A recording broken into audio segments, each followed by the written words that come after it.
What's up guys, this is ScherBR talking, welcome back to my channel. In today's video we'll be talking about news for UniverSe SaGa UniverSe.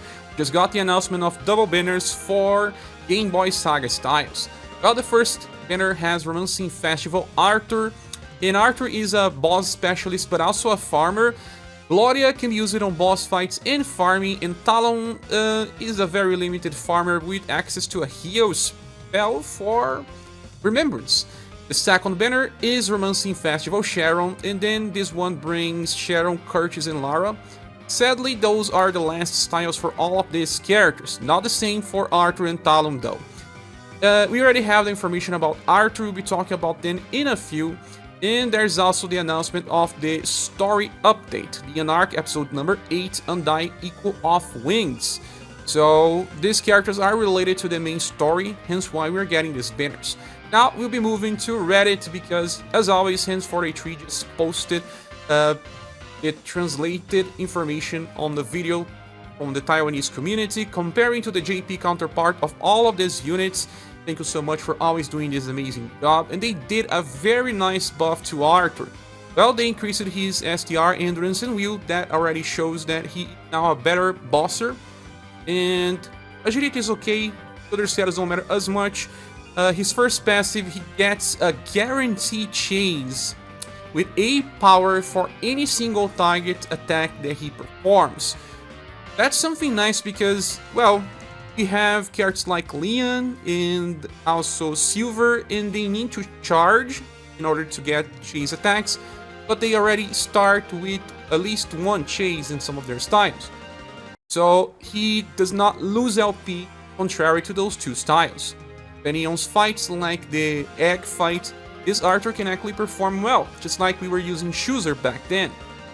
And the attack chase is also A power. For example, Silver has a B power chase attack, can charge twice and use it for better damage. Arthur does less, but still good because he has something else. Then he, in odd turns, recover his own BP on the end of a turn.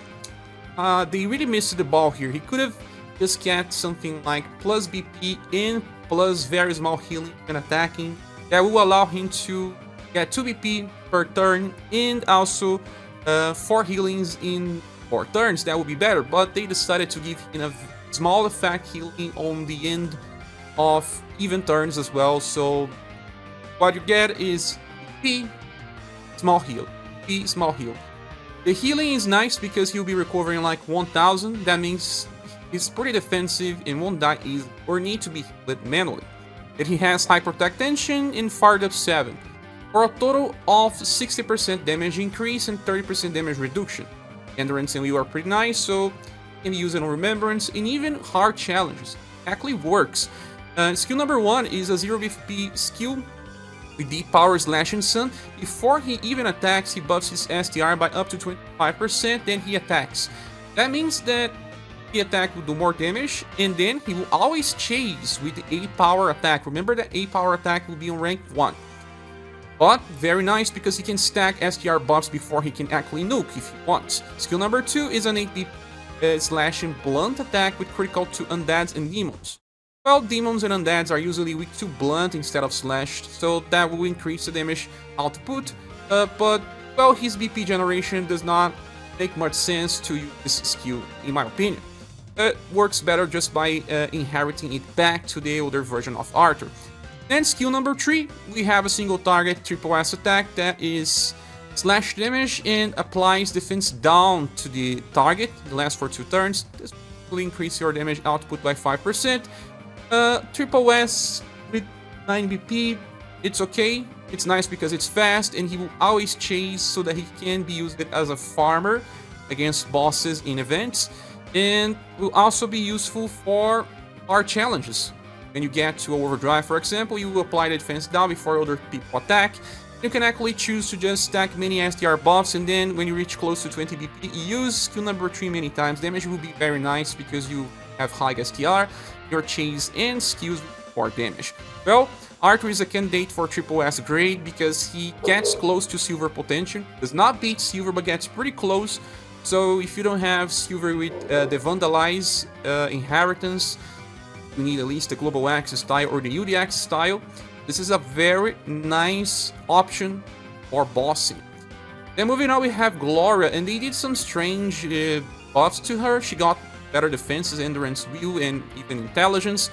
But she is a character with access to cold skills and lightning skills, but nothing with the both elements. At least not with her double S style. We may have it with her S style if they change. But look, she has action switch. And when she attacks with cold attacks, she gets a defense. Okay, and then she also recovers HP. She attacks with lightning, she gets 2 BP and attack boost.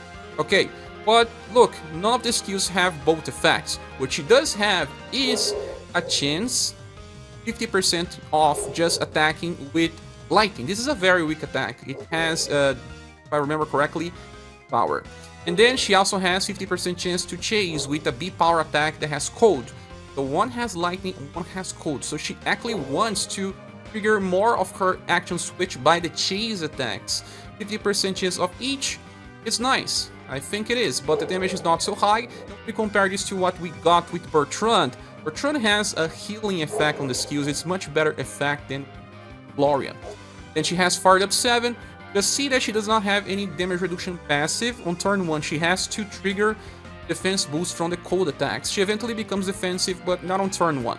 Can be used for farming because she gets BP when she uses cold attacks and has a NES power column attack that it's strange. It's a cold spell that deals lightning damage from what it looks here. I will have to check when it releases. So that still helps with farming some scenarios, but there's not that many events where the enemies are just weak to lightning and are in a column. I do believe that this will happen on this event to showcase the character, but I don't know how that will be so useful. Then we have skill number 3, that's 4S power, but it has a random target. So if there is more than one enemy, you don't know which one you will land attack. The next Remembrance boss spawns also minions, so you will not want this type of skills there because you can actually choose the wrong target and that's not really good. But 10 BP for a 4S attack is pretty nice. Remember that Matriarch also got a 4S attack with 10 BP, so they just added the random target to kind of balance. But both of her skill 1 and 3 are her main cycle for bossing, and they are code based. That means that she would just guarantee at least a defense and healings, that she can survive better.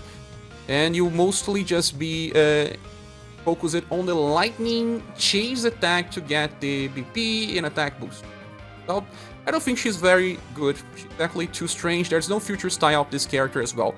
The last one is Talon, and has a boost to his dexterity, and that's it. Well, he's a farmer with a heal spell that I don't understand much. Well, like most robots, he gets 1 BP on the end of a turn and cleanses. So 4 BP per turn character. He also starts with 12 BP. About to use some interesting cycles.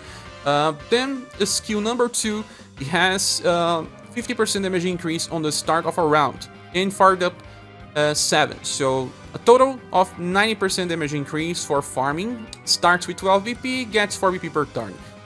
Then, well, skill number 1 is that healing that also cleanses and removes debuffs. That's interesting, but well, for guns we just got BQ and Key. That is a character that can heal. We'll get more in the future.